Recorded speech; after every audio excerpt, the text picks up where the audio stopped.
kusudi la Yesu kuja mahali hapa ili kwamba watu watubu na wapate kumrejelea, kwa sababu nyakati zimekwisha.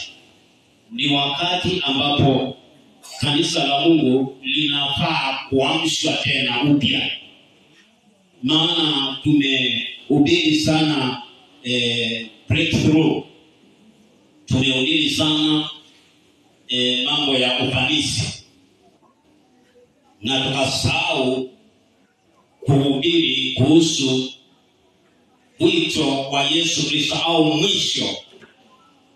Watu waelewe. Sasa ukiangalia kwamba kila wakati mambo ni shwari, hautakuwa na tahadhari, hautatahadharika, hautajiandaa. Maana unajua kwamba bado wakati uko, na unaona ya kwamba ni kana kwamba mwisho wa dunia hakuna. Kwa hivyo ni kila wakati lazima tukae tukikumbushwa, ili tujue ya kwamba sisi ni wasafiri, tuko katika safari. Hii dunia sio mahali Mungu alikuja kutuweka tuishi. Alikulete katika dunia ili uchague pale utakapoenda baada ya kuondoka katika dunia hii.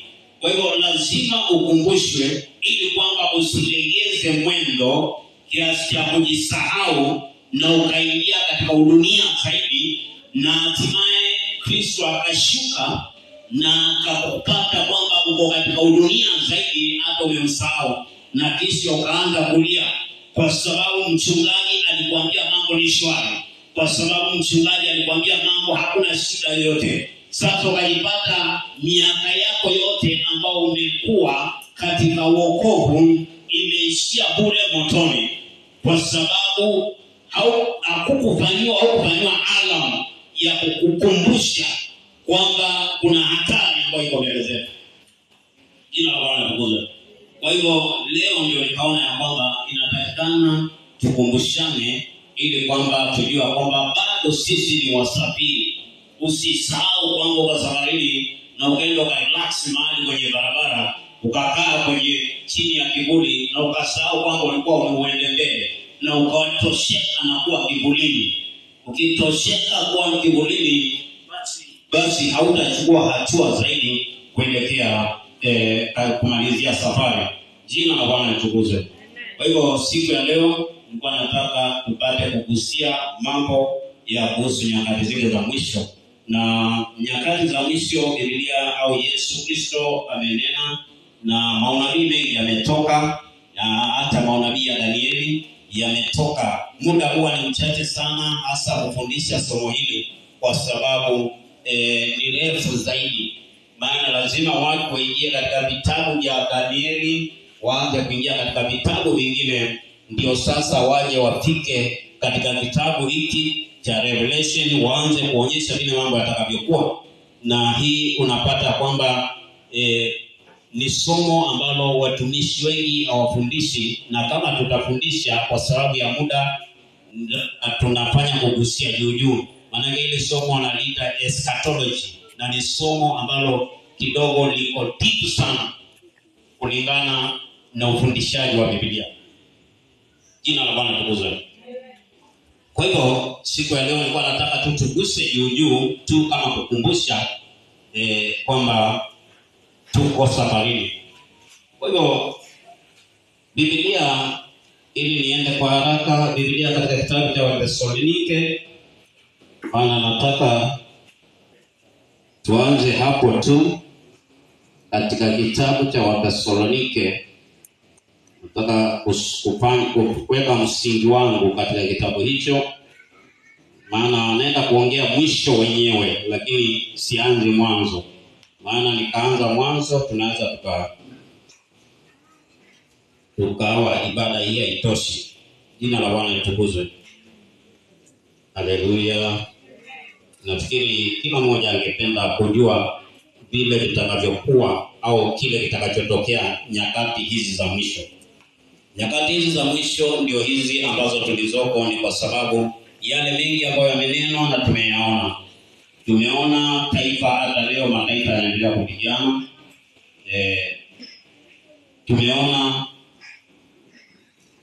mambo mengi yakifanyika hapa duniani.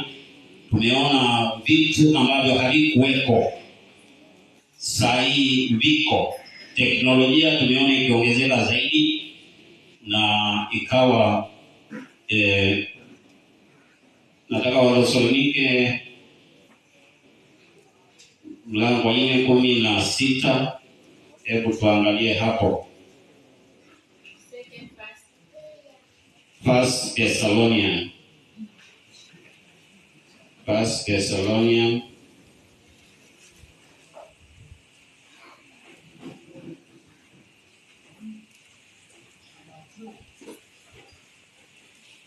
hapo tunafaa kusoma hapo.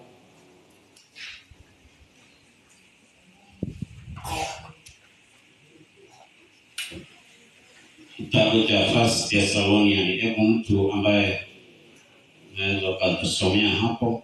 First Thessalonian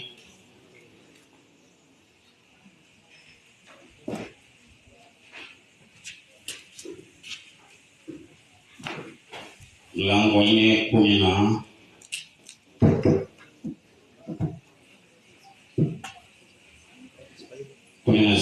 kusoma 16-17 nafikiri ni hapo.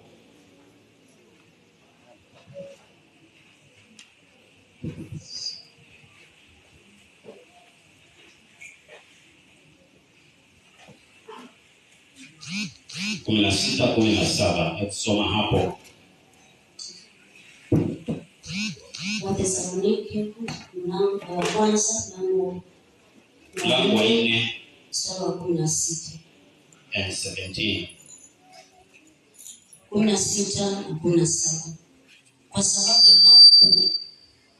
Kwa sababu Bwana mwenyewe atashuka kutoka mbinguni pamoja na mwaliko na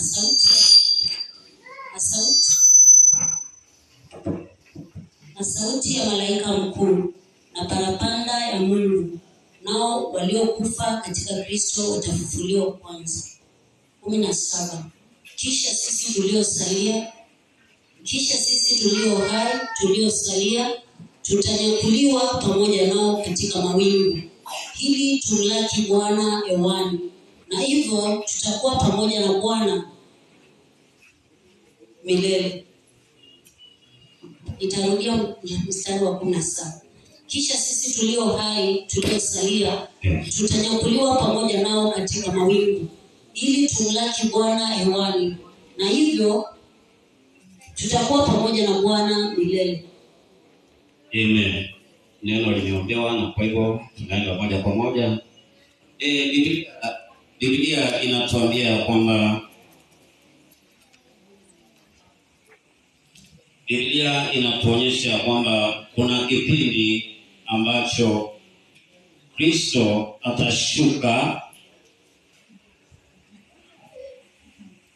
atashuka kutoka mbinguni ili kuja kulaki au kuja kuchukua kanisa lake. Jina la Bwana litukuzwe. Atakuja kuchukua kanisa, na kanisa ni wewe na mimi. Kanisa sio jengo. Jina la Bwana litukuzwe. Kanisa ni wewe, mimi na yule mwingine ambao tumeokoka, na sio wale ambao hawajaokoka. Kwa hivyo Bwana atakuja kuchukua kanisa lake ambalo alikwisha linunua kwa damu yake mwenyewe. Kristo alinunua kanisa hili kwa damu yake mwenyewe, ambao ni wewe mwenyewe. Kristo alikununua, na ndio maana leo unaweza kuitwa Kristo, unaitwa mtu wa Kristo kwa sababu ulinunuliwa na Kristo mwenyewe. Jina la Bwana litukuzwe. Kwa hivyo Biblia hapa inatuonyesha kwamba kuna kipindi, maana kwa sasa tunajua kwamba Kristo alipaa mbinguni alipofufuka na akaenda akaa katika mkono wa kuume wa Mungu Baba.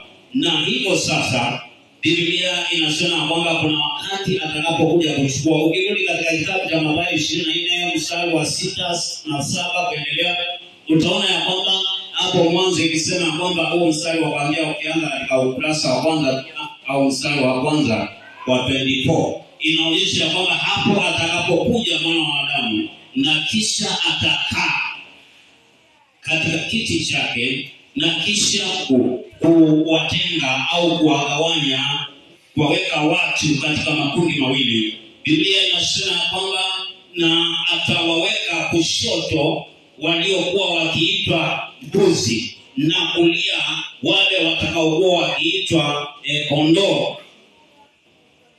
Na kisha atawaambia waliokulia, njooni kwangu muingie katika ufalme maandalizi ambapo nilikwisha waandalia. Maana ukisoma katika kitabu cha Yohana inaonyesha kwamba anasema kwamba naenda kuandalia makao, kisha nitarudi kuja kuwachukua, ili mahali nitakapokuwa pale mbinguni na nyinyi muwe pamoja nami. Hivyo ndivyo Yohana anaongea. Kwa hivyo wakati huu ambao tunasoma hapa ni kwamba atakapokuja ili achukue watu wake, wale ambao aliwanunua kwa damu yake, waliomkubali Yesu Kristo na kumwishia Yesu Kristo.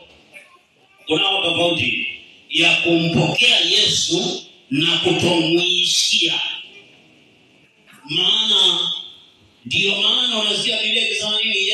Biblia ikisema kwamba na atawaambia hao walio katika mkono wa kuume, njooni kwangu, njooni mkae katika ufalme ambao niliwaandalia. Na kisha atawaambia wale ambao wako katika kushoto, nendeni kule ziwani la moto, mahali mlipoandaliwa na Ibilisi.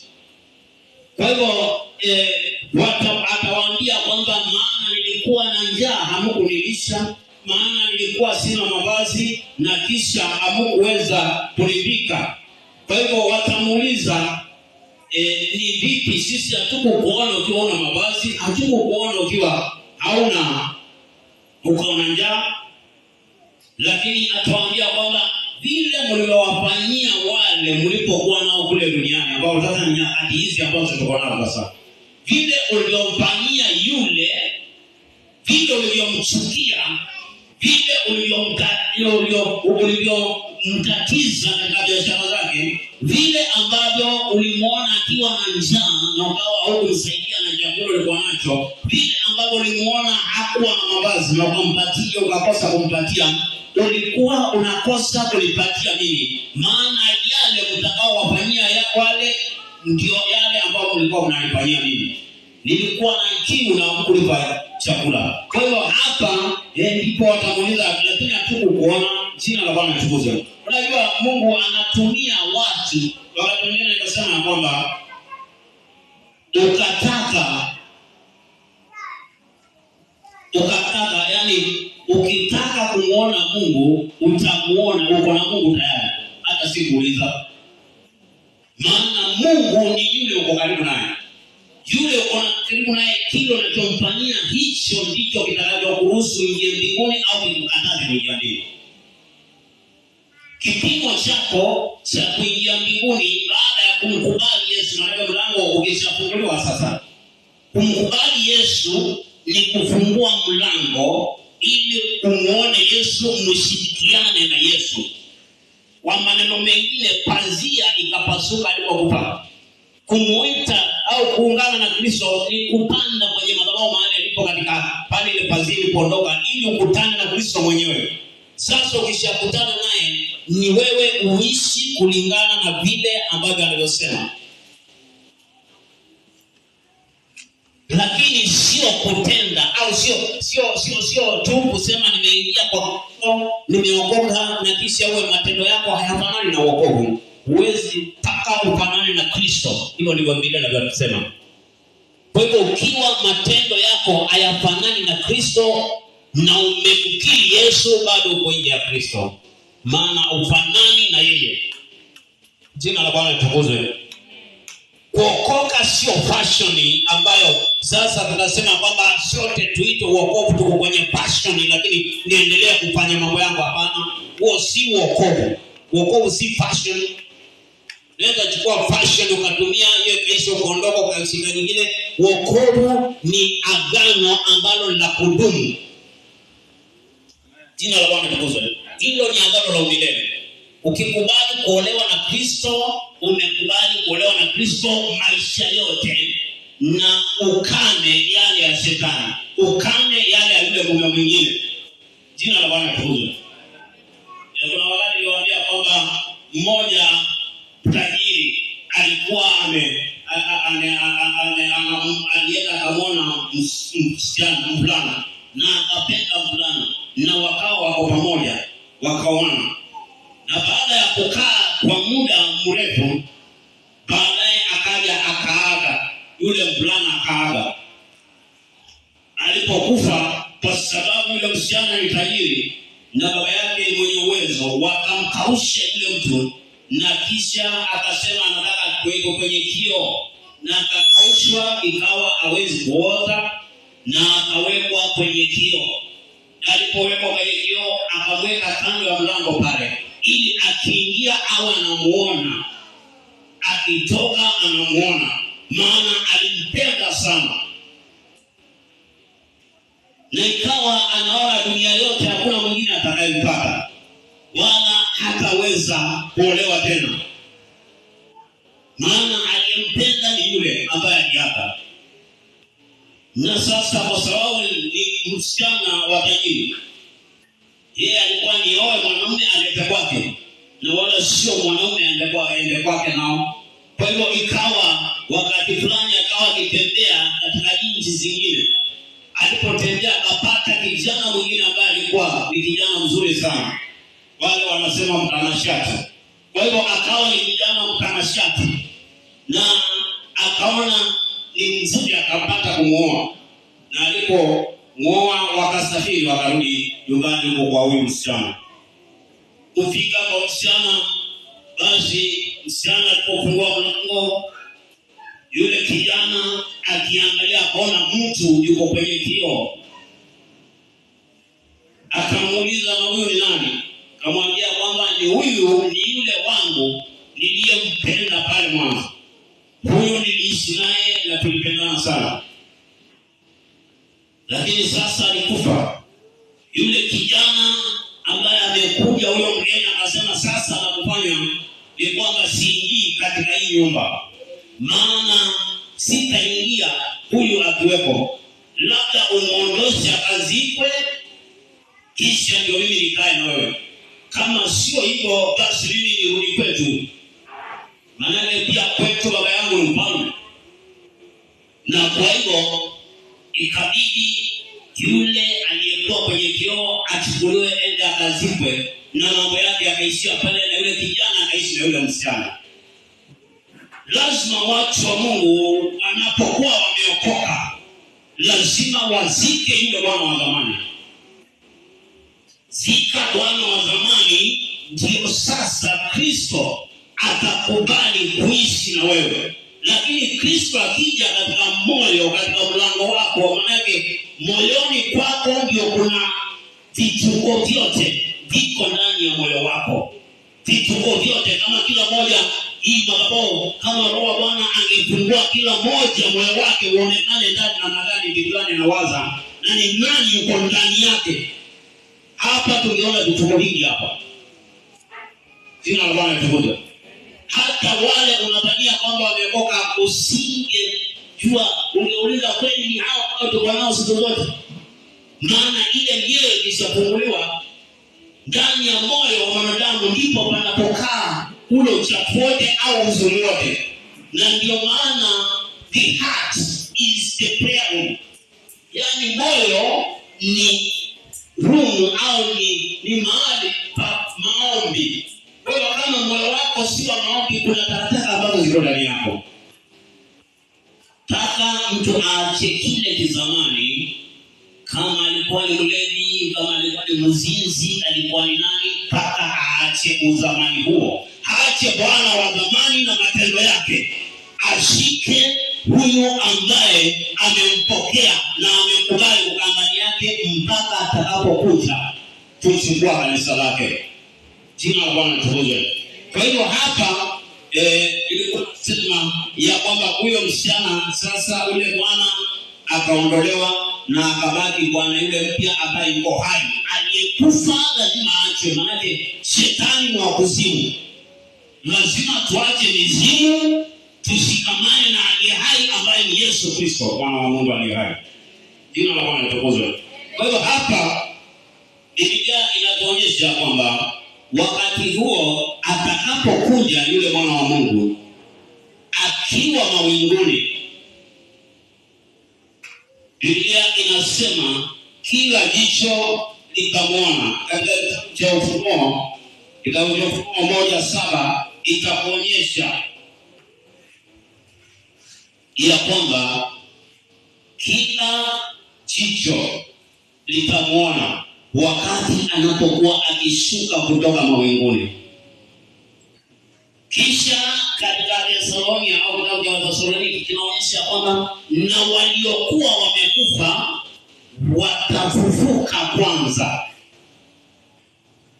ili wakamlaki Bwana Yesu mawinguni.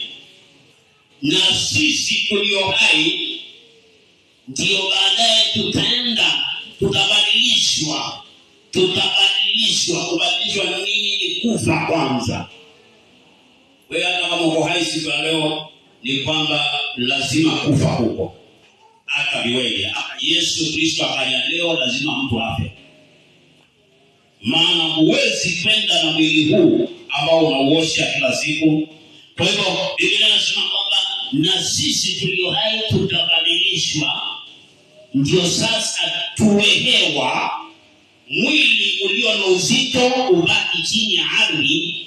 Hiyo pumzi na sauti unaosikia ikiongea sahi na wewe ni hewa, ipate kupaa, imlaki, ikutane na Yesu ambaye ni hewa. Huyo Yesu naye kisha twende naye mpaka pale mahali alipoandaa. Jina la Bwana litukuzwe. Haleluya.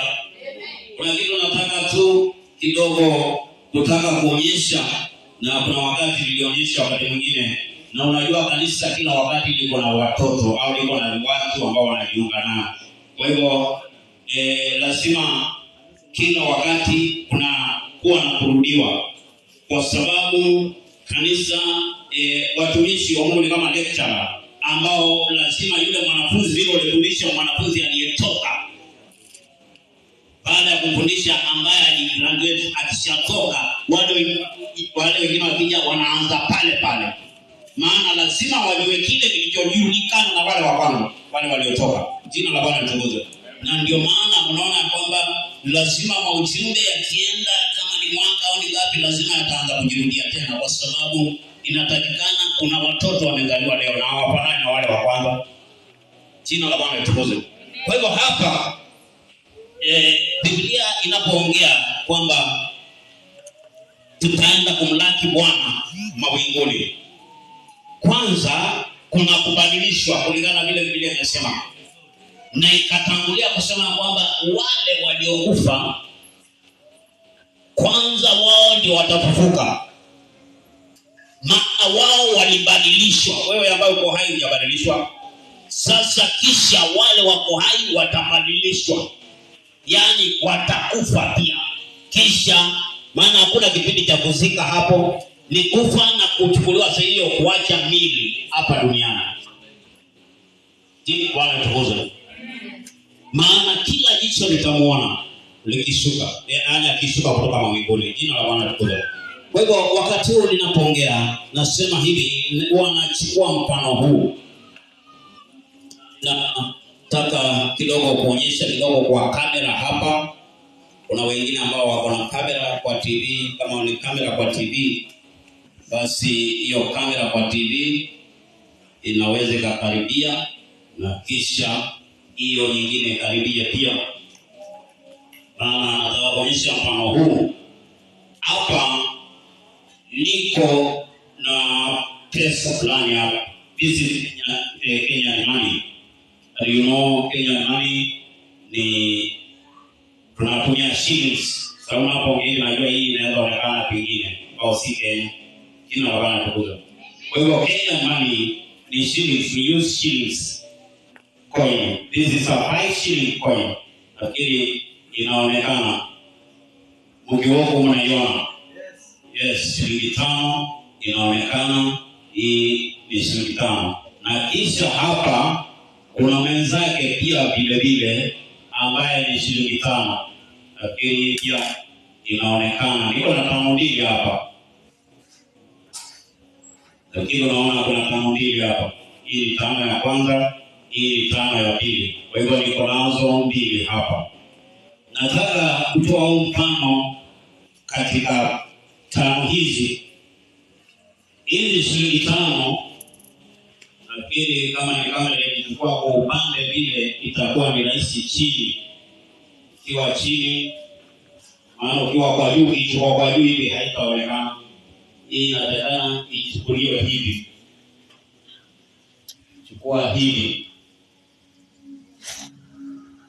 Hivi kwa sababu nataka kuongea habari ya hii. Lakini yule ulizo wale ambao mko mbali na screen, unaona kwa screen. Bwana asifiwe sana. Sasa hii hapa nafikiri kila mmoja anajua hii ni magnet. Wanaita magnet, hii ni magnet hii. Kila mmoja anajua magnet. Bwana asifiwe sana. Sasa hii magnet mimi naichukulia kama Yesu Kristo. Jina la Bwana litukuzwe. Hii magnet iwe ni Yesu Kristo, zile dala mbili ziwe ni wanadamu, ni watu wawili. Dala zile mbili, baadaye shilingi 5 mbili. Sasa hizi shilingi 5 they have the same value. Kama unaweza kununua peremende kwa shilingi 5, shilingi ya kwanza inanunua peremende, hii ya pili pia ukienda na dukani unanunua peremende. Hadi kila shilingi, kila pesa, hizi pesa zote mbili, kila moja inaweza kununua kitu kimoja. Hakuna moja inaweza kununua zaidi ya kitu kingine ambacho kina bei zaidi ya hiyo 5. Kama ni kitu cha shilingi 5 utanunua na hii au hiyo nyingine. Jina la Bwana litukuzwe. Kwa hiyo hapa nikichukua hii kuwa ndio Yesu. Sasa Biblia hapa Wathesalonike 4:17 inatuambia kwamba na kila jicho litamuona. Huyu ni Yesu anashuka kutoka mawinguni kuja kunyakua nani? Kanisa lake, ambalo kanisa ni wanadamu wale waliompokea Yesu Kristo. Kuna wengine ambao hawajaokoka. Kuna ambao hawajaokoka. Kwa hivyo Biblia tunaposoma katika kitabu cha Mathayo inaonyesha kwamba wawili watakuwa wamelala, mmoja achukuliwa na mmoja anaachwa. Watakuwa shambani wakilima na mmoja atanyakuliwa, mwingine ataachwa. Biblia inasema watakuwa wakitembea pamoja watu wawili, mmoja ananyakuliwa na mwingine anabaki. Kwa hivyo hawa ni watu wawili ambao wako pamoja wakitembea au wakifanya chochote kile. Sasa hapa nikisongeza hii, maana hii inaenda ikiwa ni Yesu Kristo.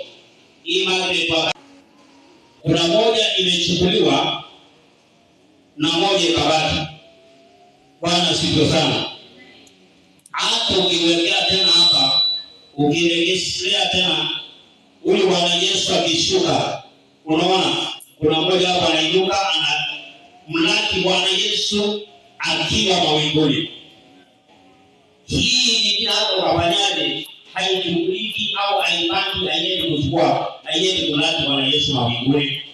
Kwa hivyo ni kusema kwamba nafikiri tutaendelea kama kawaida, ni kusema kwamba watu wawili watakuwa wakitembea pamoja, lakini mmoja atanyakuliwa na yule mwingine ataachwa. Jina la Bwana litukuzwe. Ili huyu anyakuliwe, lazima awe ana kile anachofanya au ana kile ambacho kinampendeza huyu Bwana ambaye anaitwa magnet. Jina la Bwana litukuzwe. Ili huyu achukuliwe. Haleluya.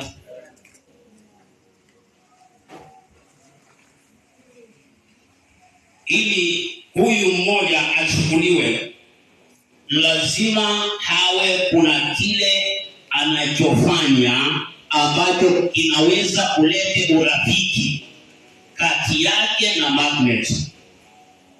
Huyu bwana magnet ni Yesu, huyu ni mwanadamu na huyu ni mwanadamu, na wote wana same value. Sisi sote ni wanadamu. We have the same value in the eyes of the Lord. Bwana asifiwe sana. Kwa hivyo sote, hakuna mkubwa wala mdogo, roho zote ni mali ya Bwana.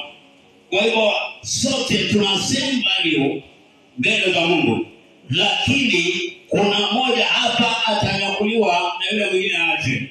Ni kwa sababu kuna matendo ambayo yanamfanya Yesu avutiwe na hayo matendo. Ndiyo hayo matendo ambayo yako ndani ya Yesu Kristo, ndio yako katika mmoja katika hawa wawili. Huyu mwingine hana hayo matendo ya Yesu Kristo. Kwa hivyo hawezi kuwa rafiki ya Yesu. Na matendo haya ambayo yanafanya huyu anyakuliwe ni utakatifu. Jina la Bwana litukuzwe. Utakatifu ndio utakaofanya mtu wa Mungu Yesu Kristo akija amnyakue. Ni utakatifu. Ndio Biblia inasema kwamba na pasipo huo utakatifu haiwezi kumpendeza Mungu. Kwa hivyo wewe ukijichanganya huku na kule, utakosa material ambazo zitampendeza Yesu kukunyakua. Na utabaki chini ya ardhi hata ukafanywa nini. Hauwezi kupeperuka, maana hizo mbawa hauna. Na sio utakayepeperuka, ni Yesu mwenyewe kustak kwenye mwili wake. Ndio sasa upae na yeye kwenda katika makao aliyoandaa. Jina la Bwana litukuzwe. Kwa hivyo mtu wa Mungu lazima utafute vile utakavyokaa. Ndio bwana magnet akija upate kuwa magnetized ili kuweza kunyakuliwa. Tunakumbushana hizi ni nyakati za mwisho. Na wasomi wanaelewa kile kinachoendelea. Watu wa Mungu, wale watu ambao tumewahi au wamewahi kusoma, wanaelewa kile kinachoendelea kwa sasa. Sione tu kuna bwana vita, kuna bwana nini, kuna kile kinachoendelea katika ulimwengu wa roho. Na mtu wa Mungu usipokuwa tayari, wewe utakaa upata kwamba miaka nyingi umepoteza katika kanisa na uweza. Unajua kule hakuna kwenda na mume wala mke wala mtoto. Hakuna. Sasa hapa tuna mahusiano, lakini kule hakuna mahusiano. Utalilia mtoto wako kwamba sasa Mungu wangu bora na hiyo si matatu. Kwamba eti unaniachia mtoto wangu simamisha, hakuna hiyo. Kule si matatu hiyo. Kila mmoja mbele za Mungu atahesabiwa bila lini. Maana kule hakuna mahusiano ya huyu ameoa yule na yule, hakuna hiyo. Kila mmoja katika dunia tumeletwa tutetee nafsi zetu, tuchague pale tutakapoenda. Ukipendezwa na dunia sana na ukiipenda, basi dunia pale utakuwa umechagua hapo. Ndio naona hata mtu akifa sisi haturuhusu kwamba mweke mahali pema peponi, hiyo ni kazi za kazi kule ovyo. Tunapoteza wakati kuongea. Maana kama alichagua pabaya ni pabaya. Hiyo sisi hatuna hiyo. Mimi hata kama mchungaji hakuna siku utasema wewe naye pema peponi. Hiyo sitasema. Na hata kama nitakuja labda kwa mtu huko na msikie siku sema hiyo, usinilaumu sema mchungaji ana upendo. Sio mimi naweka watu kwenye jibu au mahali pabaya. Ni Kristo mwenyewe ulichagua wapi. Tunaweza kukuona wewe ni mzuri na ikawa si vile tunavyokuona. Kwa hivyo hapa Kristo mwenyewe anajua moyo wa kila mmoja vile ulivyo. Mimi nitasema naombea family, Bwana wape faraja, watie nguvu ili kwamba wape kushinda. Hiyo ndio kitu naweza ongea.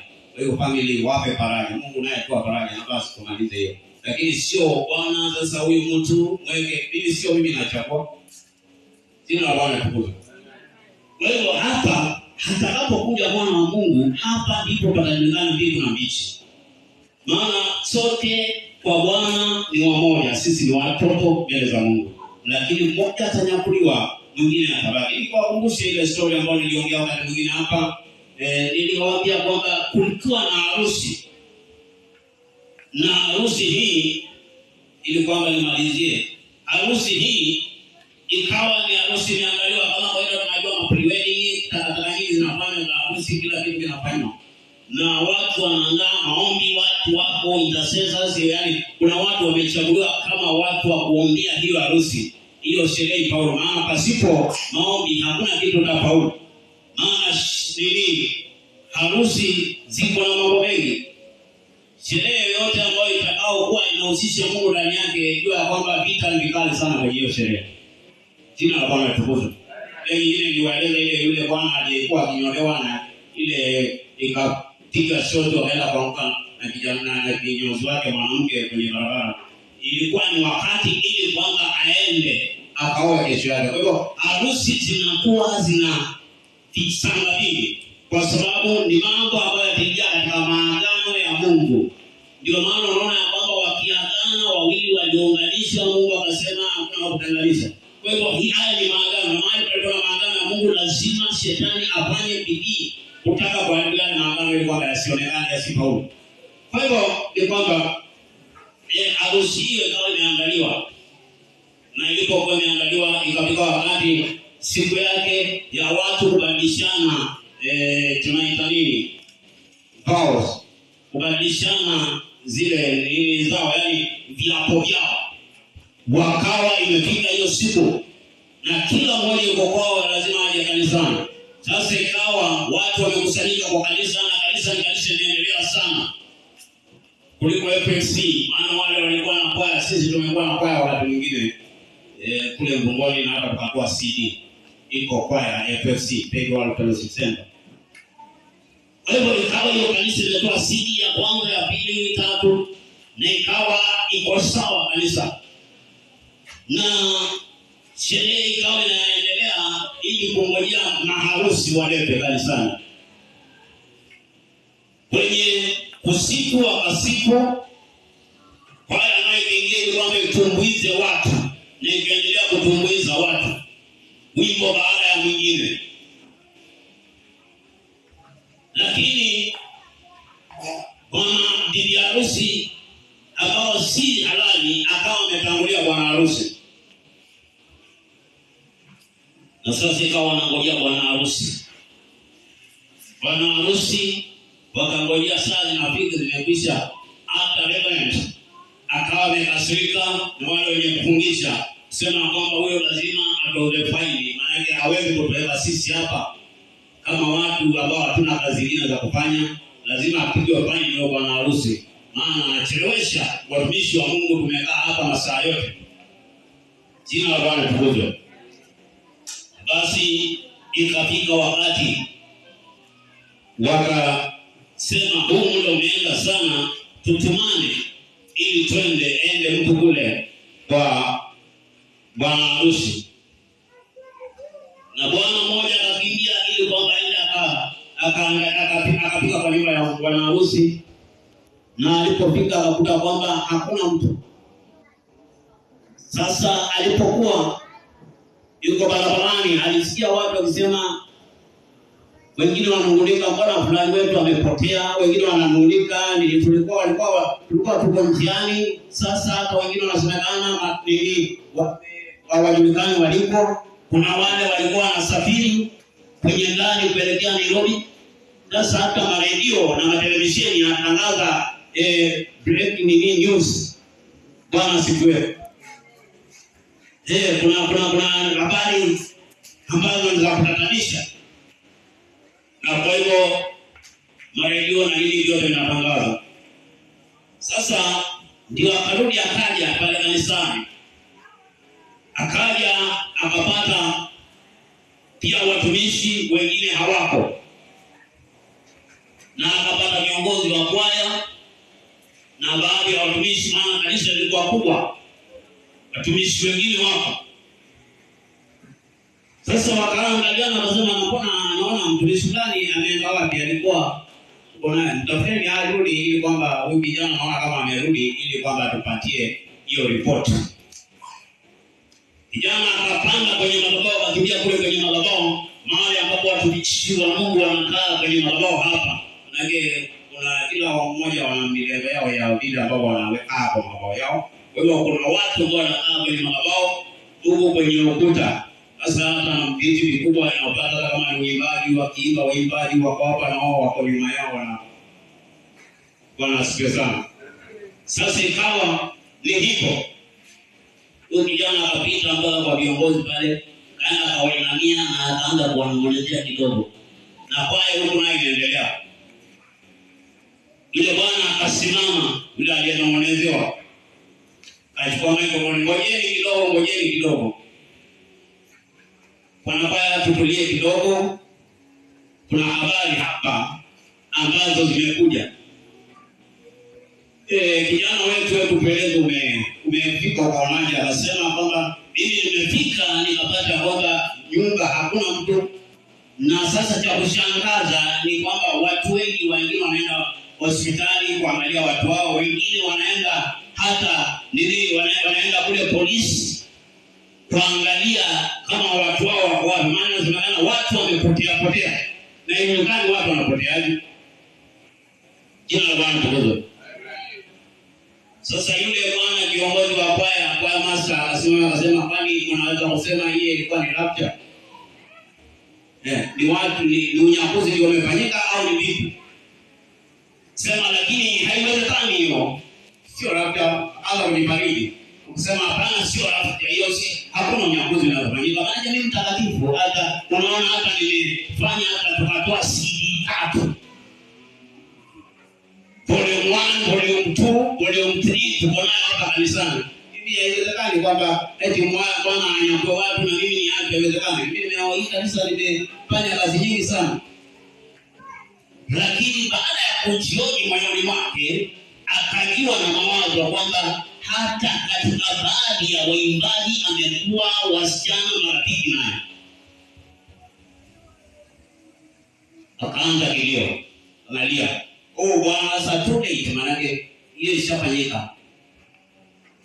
Kiongozi anasema lakini hiyo wengine wanadhani, lakini mimi haiwezekani kwa sababu mimi kila mmoja anatoa sababu yake.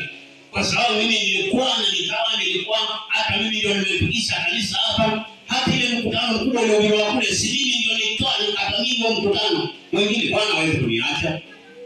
Haiwezekani hiyo. Huo ni uongo. Baadaye anafikiria lakini nilikuwa na mambo ya msengenyaji, nilikuwa ninagonganisha watu, na yeye anarudi kwa madhabahu na anapiga magoti anaanza kulia.